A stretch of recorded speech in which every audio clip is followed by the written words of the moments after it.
Clear nasal congestion naturally in just one night.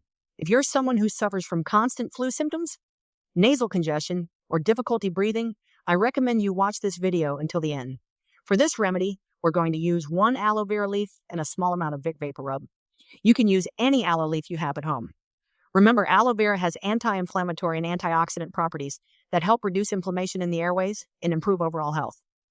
The second ingredient, Vic Vapor Rub, contains menthol, camphor, and eucalyptus, which provide quick relief for respiratory problems. Now let's prepare it. First, with the help of a knife, we cut the edges of the aloe vera leaf and remove the outer shell. We're left with the clear aloe gel. On top of this, we spread a small amount of Vic Vapor Rub, using our finger to cover it well.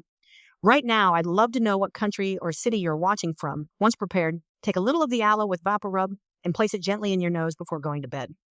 How to use it. Apply this remedy at night when your body's at rest so it can work more effectively. It will help clear nasal congestion, ease breathing, and bring quick relief. Thanks for watching. Stay happy and healthy always. Make sure to like, share, comment, and subscribe to my channel.